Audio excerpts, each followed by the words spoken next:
السميع العليم من الشيطان الرجيم.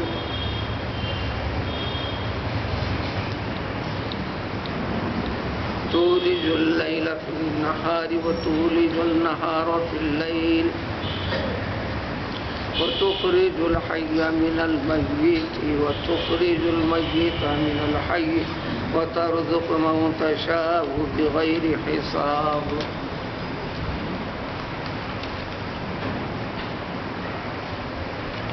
اس آیت سے جڑی ہوئی گزری ہوئی آیت میں آیت متصلہ میں ذکر فرمائے تھے اللہ تعالیٰ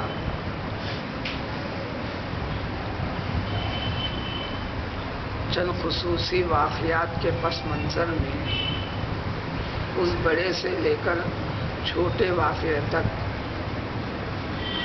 دنیا کے اندر پیدا کرنا جب ان کی قدرت ہے، مخلوقات کو باقی رکھنا جب ان کی قدرت ہے، کسی کو کسی چیز سے نوازنا اللہ تعالیٰ ہی کی قدرت ہے، اور نوازی گئی چیزوں کو پھر سلب کر لینا، پھر ایک سے دوسرے کو منتقل کر دینا، یہ سب اللہ تعالیٰ کے ہاتھ ہے. بلکہ عزت اور ذلت عطا کرنا اللہ کا کام ہے. اللہ ہی عطا کرتے ہیں. جس کو عزیز بنانا چاہتے ہیں اس کو عزت سے نوازتے ہیں، جس کو ذلیل کرنا چاہتے ہیں عزت والے درجے سے اتار دیتے ہیں. مملکت والی چیز پر فائز کرنا بھی انہیں کی قدرت سے تعلق رکھنے والی چیز ہے، اور مملکت کے غرور اور نشے کے اندر ظلم و زیادتی کرنے والوں سے مملکت والی چیز کو کھینچ لینا، دوسروں کے حوالے کر دینا، یہ سب کچھ اللہ تعالیٰ کے ہاتھ میں ہے. یہ تھوڑی سی وضاحت ہے. یہ وضاحتیں کلام پاک میں کئی طریقے سے آتے چلیں گی، اسی لیے ایمان کا حصہ ہے والقدر خیرہ وشرہ من اللہ تعالی. ساری دنیا میں، ساری کائنات میں، انسان کی تمام سے تمام تر زندگی میں جو کچھ بھی اچھا ہے یا برا ہے، انسان کے ساتھ خیر ہے اور شر ہے. خیر بندے تک پہنچانا، شر بندے کو لگانا، یہ سب کچھ اللہ تعالیٰ کی اصل قدرت سے تعلق ہے. اسی کے متعلق تھوڑی سی وضاحت آج کی اس آیت میں کہ اس پر غور کرو کہ اے رب، اس لیے کہ سابقہ آیت میں ذکر تھا کہ تو عزت عطا فرما، ہر قسم کا خیر جب تیرے ہاتھ میں ہے، ہر چیز کی طاقت قدرت تو ہی رکھتا ہے، تو اے رب تو ہی رات کو دن میں اور دن کو رات میں داخل فرما دیتا ہے، رات کی تاریکی کو دن میں اور دن کی روشنی کو رات میں، یعنی رات کا چھوٹا کر دینا. رات کا جو حصہ تاریک رہا کرتا تھا اب دن کا حصہ کہلانا، اور دن جو بڑا تھا اس دن کو چھوٹا کر دینا، دن کی روشنی والا حصہ رات میں داخل کر دینا. یہ سب کچھ تو ہی فرماتا ہے، یعنی اللہ تعالیٰ ہی کی قدرت ہے، یہ بندوں کے اختیار میں نہیں ہے. اسی طرح اے رب تو ہی زندے کو مردے سے نکالتا ہے، یعنی بے جان کو حیات دیتا ہے اور مردے سے زندے کو نکالتا ہے، پیدا فرماتا ہے. ظاہری طور پر ہر انسان کو سمجھ میں آئے گا. انسانوں کی خلقت کے لیے اللہ تعالیٰ نے ایک بے جان چیز کا ذریعہ بنایا، پانی جیسا خطرے والی چیز کو جو بے جان تھی پھر اس میں جان ڈال دیا. بے جان چیزوں کو جان والی چیزیں عطا کی. اسی طرح کئی چیزیں جیسے انڈا ہے، بے جان ہے، زندے سے اس کو نکالا، مرغے سے نکالا. سوکھا اور خشک دانہ ہے، بے جان ہے، اس خشک دانے سے جان والی چیز، حیات والی چیز، تر و تازگی والی چیز، پودے کی شکل، درختوں کی شکل، یہ ساری کی ساری چیزیں عطا فرمائیں. یہ سادہ سیدھا ظاہری طور پر. اسی کی وضاحت والے پہلو میں قرآن میں کئی طریقے سے اگلے پاروں میں آتے جائے گا. اومن کان میتن فاحییناہ. انسان ذرا سوچے، یہ بے جان تھا، ہم نے اس میں حیات ڈالی. اسی آیت کی تفسیر اگلے قرآن کے پاروں میں سوروں میں آتے جائے گی. اومن کان میتن، بے جان تھا انسان، اس میں حیات پیدا کر دیا. دوسرا پہلو جو اصل پہلو سمجھانا یہی ہے،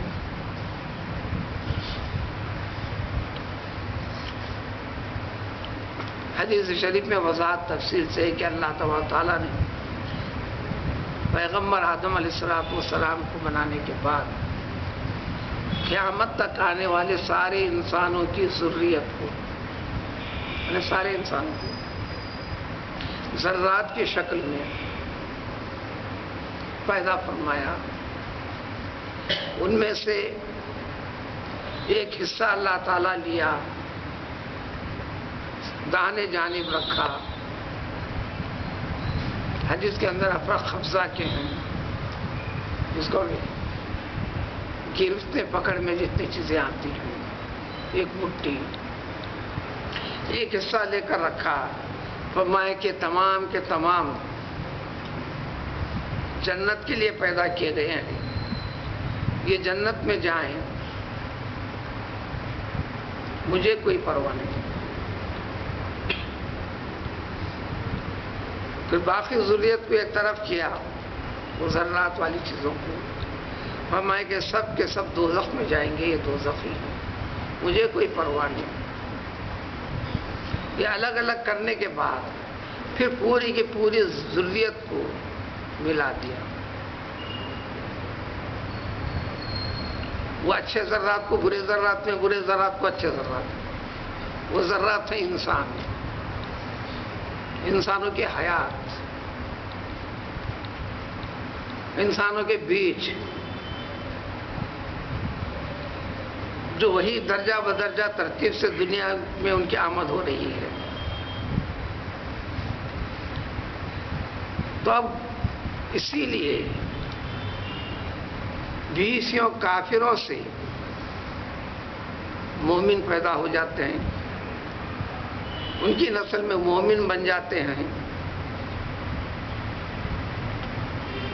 پیغمبر نبی علیہ السلام کی آمد سے پہلے مشرکین مکہ جتنے اسلام میں داخل ہوئے سب کے سب کافر تھے. کافر کی اولاد تھی، مشرکوں کی اولاد تھی، مشرک تھے. ان مشرکوں میں سے جن کو اللہ تعالیٰ کی ہدایت کی توفیق ہوئی، وہ ایمان لے کر آتے گئے. یہ جو کافر تھے، ایک ظاہری حیات ہے، ایک باطنی حیات ہے، اس کو سمجھنا ہے. جیسے انسان کے اندر ظاہری دیکھنے کی طاقت، سننے کی طاقت، پکڑنے کی طاقت، چھونے کی طاقت، 5 طاقتیں جو اللہ تعالیٰ نے ظاہری طور پر انسان کو عطا کر رکھی ہیں، یہ باطنی طاقتیں بھی. دل کی آنکھ سے دیکھنا، یہ سوچنا سمجھنا، ساری چیزوں کی یہ 5 طاقتیں باطنی طور پر بھی. ظاہر کو تو انسان دیکھتا ہے، محسوس ہوتا ہے، بغیر علم و فکر کے بھی. علم و فکر عقل رکھنے والے یہ باطنی طاقتوں کو بھی جانتے ہیں. ایک چیز اچھی دکھی، آپ کو اختیار کرنا ہے، ہاں میں نے اس کو پکڑ لیا. کہاں پکڑا؟ خیال میں پکڑا، دماغ میں پکڑا، دل میں پکڑا. میں اس چیز کو سمجھ گیا. کہاں سمجھا؟ وہ باطنی طاقت سے سمجھا، باطنی دماغ سے سمجھا.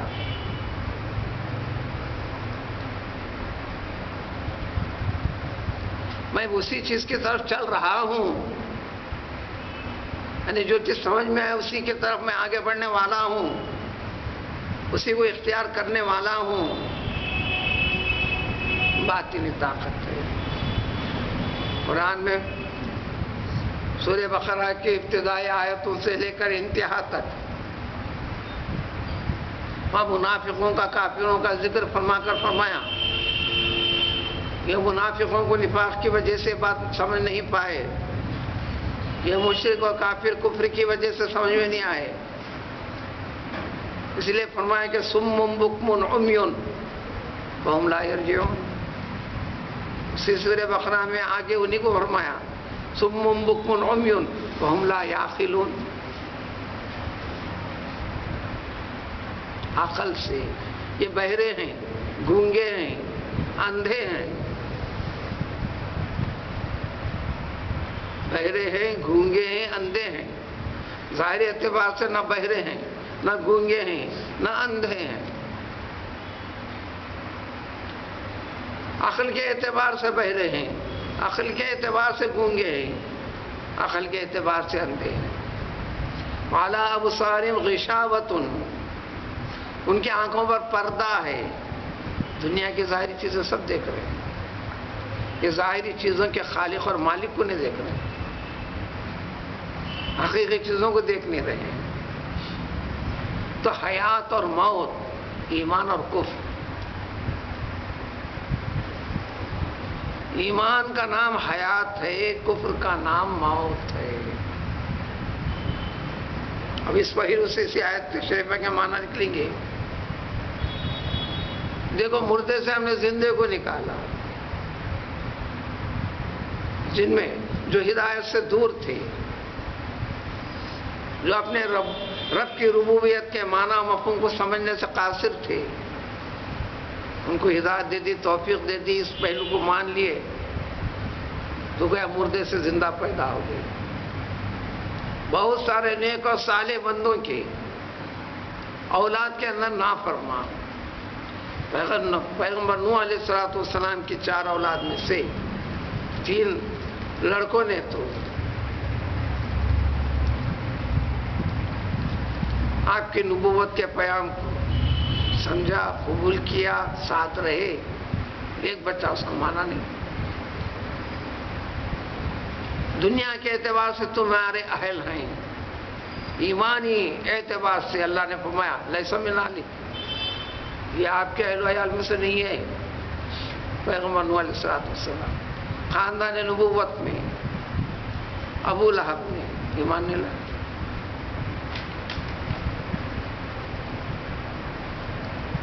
تو اسی طریقے سے اللہ تعالیٰ نے زندے کو مردے سے، کفر کو کافر سے، مومن کو بہت سارے نیک بندوں سے، ان کے نافرمان اولاد، کافر و مشرک جیسی چیز بھی نہیں۔ یہ ساری کی ساری طاقت اور قدرت تیرے اختیار میں آئے رب، اور ظاہری اعتبار سے تو خود سمجھ میں آتا ہے۔ بے جان چیزیں، جیسے بے جان بیجوں کے ذریعے سے جاندار نکل جانا،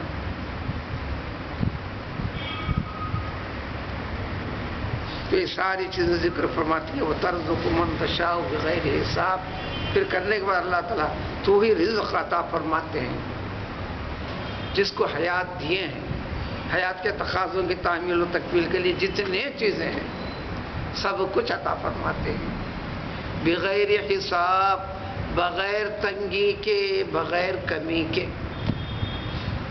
بلا حساب۔ بندے کے پاس حساب نہیں، بندے نے کتنی نعمتوں سے استفادہ کیا، ہر شخص اپنے طور پر سوچ لے، پیدا ہونے سے لے کر اب تک کھانے کی، پینے کی، چکھنے کی گنتی اس کے پاس نہیں۔ اللہ تعالیٰ کے پاس گنتی ہے۔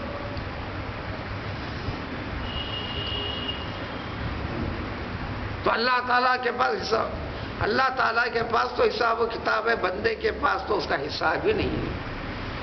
بے حد و حساب عطا کیا جس کو بھی عطا کیا۔ پھر بندہ، ایک بندہ دوسرے بندے کے مقابلے میں کمتر ہوں، وہ زیادہ تر ہے، یہ اس کا سوچنا اس کی ایک فکر ہے۔ یہ سوچنے سے منع فرمایا. ہاں اگر کسی کی زیادتی سمجھ میں آتی ہے رش کرتے ہوئے اسلام نے تعلیم دی بارک اللہ فیکم وفی اموالکم فی اہلکم وفی اولادکم. جو چیز متاثر کر رہی ہے کسی کی دے سکتے تو دعا دے دو کہ اللہ تعالیٰ تم کو اس میں برکت دے. لیکن انفرادی طور پر انسان کو حکم دیا تم نے دیا نہیں دینے والے ہم. جو تمہارے پاس نہیں سمجھ رہے ہو جو معنی مفہوم تمہارے پاس نہیں کہا ہے وہ کیفیت بھی پیدا ہم نے کی ہے. دوسرے کے پاس والی کیفیت کے اگر متمنی ہو تو اس پر جلو نہیں تم اپنے رب سے طلب کرو. وَاسْأَلُوا اللَّهَ مِنْ فَضْلِهِ. یہ اللہ تعالیٰ کا فضل ہے تم اللہ تعالیٰ سے تلاش کرو. یہ سادہ سیدھا مفہوم ہے. وَتَرْزُقُ مَن تَشَاءُ بِغَيْرِ حساب. ترجمہ اردو میں بنتا ہے اللہ تعالیٰ جس کو چاہتے ہیں بے حساب عطا فرماتے ہیں. جس کو بھی دیا ہے بے حساب کر کے بتائے بندہ حساب کیا کیا ملا کیا کیا نہیں ملا کتنا ملا اس کو یہ کرا. گزرے ہوئے کل کی نعمتوں کی تفصیلی اس کو گننا دشوار ہے حساب و کتاب میں لانا دشوار ہے. تو زندگی بھر کی نعمتوں کو کہاں سے شمار ملائے گا.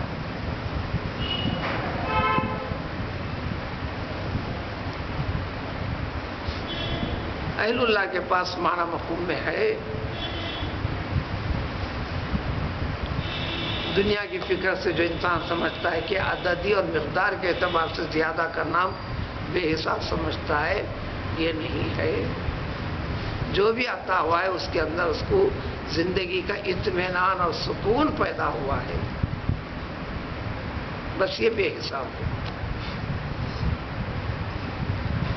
بہت زیادہ ہے زندہ ہے لیکن بشکل سانس لیتے ہوئے ہر سانس میں مر رہا ہے. مال کی حفاظت کی فکر مال کو لانے کی فکر مال کو صرف کرنے کی فکر پھر صرف کرنے کے طور طریقوں کے اندر بھی اس کے اندر فکر راحت سے نیند نہیں اطمینان و چین کے ساتھ سکون نہیں. گھر سے راحت نفس کے لیے کہیں جانا ہے تو نفس کی راحت حاصل کرنے کے لیے نفس کی راحت کو بے چین کرنے والی چیز خلل پیدا کرنے والی چیز گھر کے اندر رکھی ہوئی چیزوں کی دولت کی حفاظت کی فکر بھی اسی قسم کے افکار.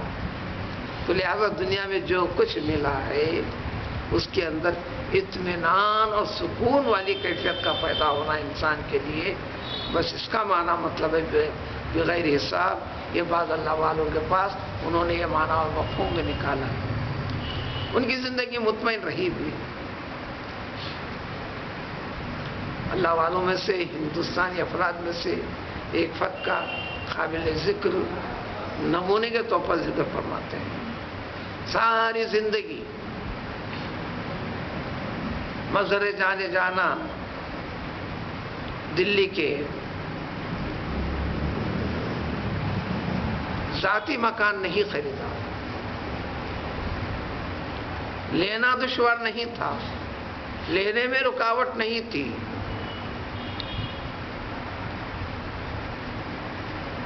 بڑی تعداد میں معتقدین علوم اسلامیہ کی شریعت اسلامیہ کے سب سے بڑی خدمت بھی کی.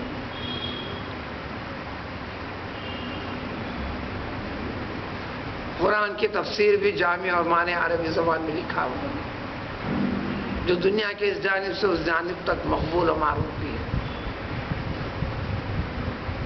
معتقدین نے بار بار درخواست کی حضرت ایک مکان سے دوسرے مکان منتقل ہوتے ہو کرائے سے رہتے ہیں ایک ذاتی مکان لے لیا جائے مشورہ دینے کا مفہوم یہی تھا. یہ انتظام ہمارے لیے دشوار نہیں تھا.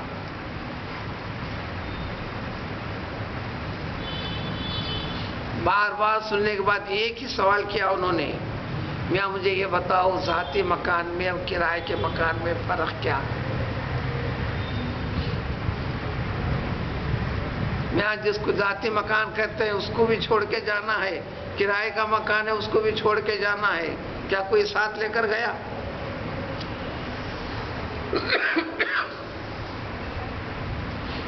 بس اسی لیے مجھے ذاتی مکان نہیں چاہیے۔ پیغمبر صلی اللہ علیہ وسلم کے ارشاد کے عین مطابق وہی تفسیر ہے اس قول کی بھی۔ صحابہ کرام رضوان اللہ تعالی علیہم میں نے 20 مرتبہ درخواست کی،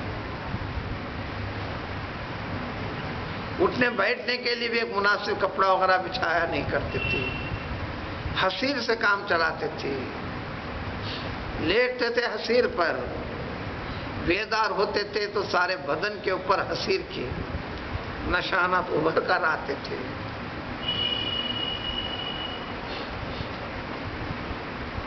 صحابہ کرام رضوان اللہ تعالی اجمعین ہر چیز قربان کرنے کے لیے تیار تھے۔ آپ نے یہی جواب دیا، میاں میری زندگی ایک مسافر کے جیسی زندگی، ایک سفر چل رہا ہے، سفر میں یہ ساری کے سارے تعیش کی چیزیں لے کر کہاں سے پھروں گا میں؟ مجھے پھرنا نہیں ہے۔ اور زندگی کے ختم کو بتایا سفر ختم، تو انسان کی زندگی ابتدا سے موت تک بس ایک سفر ہے مسلسل۔ وہ سفر کی مسافت کسی کی کم ہے کسی کی زیادہ ہے، جس کو آپ کہتے ہیں کہ اتنی عمر زندہ رہا، انہیں اتنے سال زندہ رہا، انہیں اتنے سال زندہ رہا، لیکن کسی کے متعلق یہ نہیں کہہ سکتے کہ جب پیدا ہو گیا تھا تو پیدا ہے، اس کا سفر ختم نہیں ہوا ہے۔ تو ترزق من تشاء بغیر حساب، تو اللہ تعالیٰ بے حساب دیتے ہیں، یعنی بغیر کمی کے، بغیر تنگی کے۔ بھیک مانگنے والا بھی کھا رہا ہے، بھوک مٹا رہے ہیں، بہت بہت ہکنے والا بھی کچھ نہیں کھا رہا ہے، وہی 2 روٹیاں کھاتا ہے۔ یہ مانگنے والا، محنت مزدوری کرنے والا جو بھی کھا رہا ہے، اس کا دانہ دانہ خون میں منتقل ہو رہا ہے۔ بے حد و حساب تعیش سے کھانے والے کے لیے 20 چیزیں ہاضمے کے سپورٹ کے لیے پیش کرنا پڑ رہا ہے، وغیرہ وغیرہ 20 چیزیں ہیں۔ یہ بے چینی، بغیر بے چینی کا ختم ہو جانا بھی یہ اللہ تبارک تعالیٰ کی جانب سے عطا کیے جانے والا رزق بے حساب ہے۔ دوسرا ایک مفہوم سمجھتے چلے، قرآن کی ابتدائی آیت سے ہے وَمِمَّا رَزَقْنَاهُمْ يُنْفِقُونَ، یہ لفظ بار بار آئے گا۔ اردو داں طبقہ رزق کا مطلب ایک ہی سمجھتا ہے، میرے برتن میں روٹی آئے، چاول آ جائے، دال مل جائے، ہوگا، اسی کا نام رزق سمجھتا ہے۔ کھانے سے جڑی ہوئی چیزوں کا نام رزق سمجھتا ہے۔ عربی میں رزق کے معنی عطا، اس لیے عربی میں جب تفسیر ہوتے وَمِمَّا رَزَقْنَاهُمْ يُنْفِقُونَ وَمِمَّا آتَيْنَاهُمْ يُنْفِقُونَ، جو کچھ بھی ہم نے انہیں عطا کر رکھا ہے۔ ایک کاڑی بھی میں اپنی ضرورت کے لیے سمجھ کر بھلے زمین سے اٹھا لیتا ہوں، شاید میرے دانت میں کام آئے گی، شاید کان کھانے لگے، جس کو ہم اردو میں کان کھجانا کہتے ہیں، عربی میں کان کھانا کہتے ہیں۔ جب کان کھانے لگے تو گاڑی کی مدد سے ہلانے کرنے کے لیے آپ کی ضرورت، ہر وہ چیز جو انسان کی ضرورت کی ہو، جو انسان اس کو لیتا ہے، سمیٹتا ہے، اس کا نام ہے رزق۔ اب اس مرحلے میں سوچیں، پس منظر میں قوتوں کے اعتبار سے جتنی قوتیں ذہن کی، علم کی، فکر کی، طاقت کی، جو کچھ بھی عطا کر رکھا ہے اللہ تعالیٰ، ایمان کا تقاضا کہ تمام کی تمام چیزوں میں للہیت کے عنوان سے اس کے اندر خرچ کرتا ہے۔ خرچ کرنے کی بات آتی تو سمجھتا کہ پیسے کو لے کے ڈالنا، کسی بھی قسم کا علم رکھنے والا پیسے کے ذریعے سے جو کرتا ہے وہ خرچ میں نہیں آئے گا، اس کا بدل یہاں کی ایک عنوان سے کیا ایک عنوان لے لیا، عدل بدل ہو گیا، اس سے ہٹ کر کرنا ہے. وہ کرنا منع ہے، یہ کہاں سے نکلا؟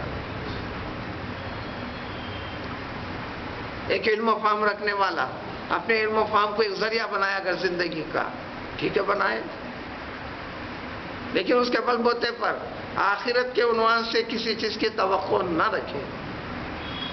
ایک نے سینکڑوں احادیث سے اور قرآن کے 20 آیتوں سے وضاحت ہے اس کی. اس سے ہٹ کر کچھ کرنا، اس کا نام ہے مما رزقناہم ینفقون. مال کے اعتبار سے، طاقت کے اعتبار سے، قلم کے اعتبار سے، فکر کے اعتبار سے، اور اس کو دوسرے الفاظ میں چلو اس کو کہتے ہیں زکوٰۃ کا ادا کرنا. ہر چیز کی زکوٰۃ دینا، ہر چیز کی زکوٰۃ دینا ہے. اور پھر فرمایا رسول اللہ صلی اللہ علیہ وسلم نے حسنوا اموالکم بالزکاۃ، تم اپنی دولت کی حفاظت کر لو زکوٰۃ سے. تو گیا تم اپنے علم کی حفاظت زکوٰۃ سے کرو گے، اپنے پیشے کی حفاظت زکوٰۃ سے کرو گے، اپنی طاقت کی حفاظت زکوٰۃ سے کرو گے، اپنے مال کی حفاظت زکوٰۃ سے کرو گے. ہر پہلو میں آ جائے گا. تو انسان کی ضرورت سے متعلق جو بھی چیز ہے، چاہے چھوٹا قلم ہوتا کیوں نہیں، چاہے کوئی چھوٹی چیز ہو، میرے کام آئے گی سمجھ کر. ہر گھر میں بلا کسی استثناء کے روزمرہ استعمال سے ہٹ کر 20 چیزیں اطراف و اکناف میں جمی ہوئی رکھی ہوئی ہیں. اسی خیال سے رکھتا ہے کبھی مجھے اپنی زندگی میں کام آنے والے. کسی خاص مرحلے میں وہ چیز تھی نا وہاں سے نکالو، وہ چیز تھی نا وہاں سے نکالو. وہ سب رضا خیچ ہے، ضرورت ہے بول کر رکھا.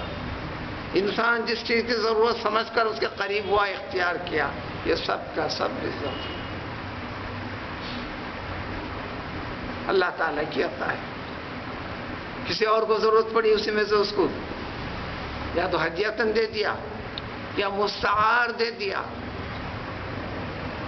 اور جب ضرورت محسوس نہیں کرتا وبال سمجھتا ہے ڈال دیتا ہے. آج تک حفاظت کر رہا تھا، پھر کوڑے دان لے جانے والے کو، ردی چیزوں کے لے جانے والے کو بھائی صاحب ادھر تشریف لائیے، یہ ذرا اٹھا کر لے جائیے، بہت بہت شکریہ. بھلے 2-4 پیسے اس کے بدلے میں الگ چیز ہے، آپ کے پاس سے لے جانا بھی یہ آپ کو راحت پہنچانا ہوا. یہ پیسے کا آنا جانا ادھر سے، اس کے بعد کھانا پینا، انہیں کھلانا پلایا، اس کی کوئی اہمیت نہیں. ان تمام چیزوں کے پیچھے سے انتظام خدا بندی ہے بندوں کے ساتھ، مخلوق کے ساتھ. اور آسانی سمجھو، وہ معکم اینما کنتم. قرآن اتنا ہی بتاتا ہے کہ تمہارا رب کہاں ہے. یہ بھی بتاتا ہے کہ الرحمن علی العرش استویٰ، عرش پر مستوی ہے. یہ بھی ذکر کرتا ہے کہ وہ معکم اینما کنتم، اللہ تعالیٰ تمہارے ساتھ ہے. تو اللہ وحدہ لا شریک. ہم اپنی چھوٹی فکر سے یہ سوچتے ہیں میں الگ ہی نہیں، الگ ہی نہیں، الگ ہی نہیں، الگ کس کس کے ساتھ کیسا کیسا ہے. سمجھنے کے لیے کائنات کی چیزیں اس قدر بنا دی اللہ تعالیٰ نے. یہ سب بنا کے بتا کے فکر دے کے بتایا کہ وہ معکم اینما کنتم. چلیے سورج نکلا،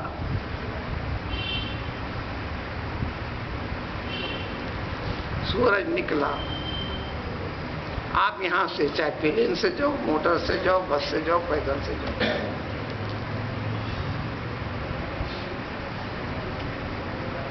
جتنی بھی دور جاؤ، آسمان کی طرف سر اٹھا کر دیکھو تو سورج آپ کے سر کے اوپر ہی ہے.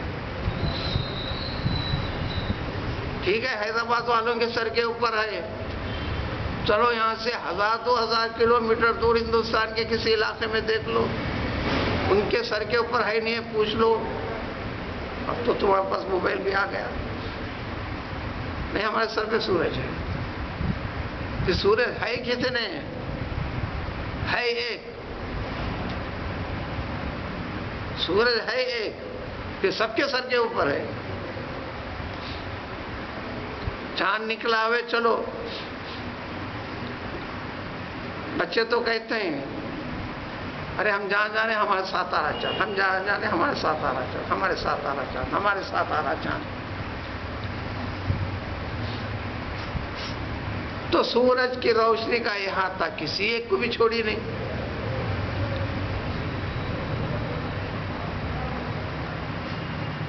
تو اس طرح ساری کائنات کے اوپر اپنا احاطہ علم رکھنے والی ذات اللہ تبارک تعالیٰ کی ایک لمحے ایک پہلو کے لیے بھی، ایک لحظے کے لیے بھی کسی چیز سے وہ غائب نہیں ہے۔ پھر بندہ اور چھوٹے عقل سے میں بلڈنگ کے اندر بند ہو گیا تو کہاں پڑا سورج نہیں پڑ رہا، تو سورج کو کہاں سے اللہ کہہ دیا؟ ساری مسجد کو آئینے لگاتی پھر بھی روشنی بھاگ کے آ رہی، کہاں سے بھاگ کے آ رہی؟ پھر اللہ تعالیٰ کی ذات اللہ نور السماوات والارض، وہ ایک خاص کیفیت ہے۔ بیسوں طریقے رب نے اپنے وجود کو، اظہار کو، اس کے جلال کو، اس کے کمال کو، اس کی قدرت کو ساری کائنات کے ہر چیز سے ذکر کر پھر بتایا جائے کہ اللہ تعالیٰ واحد ہے، لا شریک اللہ، اس کے ساتھ کوئی شریک نہیں ہے۔ تو اسی اس میں سب کچھ جب اس کے اختیار میں ہے، جب اس سے طلب کرے تو اللہ تبارک تعالیٰ اپنی قدرت سے جس کو جو چاہے عطا کرتے ہیں، جیسا کرتے ہیں، یہ سمجھو۔ اور اللہ تعالیٰ کی قدرت کی چیزوں کا ذکر اس کے سامنے کرو۔ یہ بات وضاحت چلے پرسوں کی اس میں گزر گئی۔ اللہم مالک الملک، یہ دو آیتیں مکمل ملا کر پڑھنے کے دعا سے متعلق۔ سارے سہارے انسان کے جب ختم ہوتے ہیں، بے سہارا دکھتا ہے، تو تمام سہاروں کا سہارا جو اللہ تعالیٰ کی ذات ہے، اس سے سہارا مانگنے کے لیے ان چیزوں کی اللہ تعالیٰ کی قدرت کا ذکر کر اس کے سامنے اپنے ہاتھوں کو دراز کریں، ظاہری طور پر اپنے دل کے ہاتھوں کو دراز کریں اپنے رب کی طرف حقیقت کے ساتھ، تو اللہ تعالیٰ برابر اس کے لیے عطا فرمائیں گے، جو اس کے حکمت اور مصلحت کے موافق ہے وہ عطا کر رہیں گے۔ سبحان اللہ۔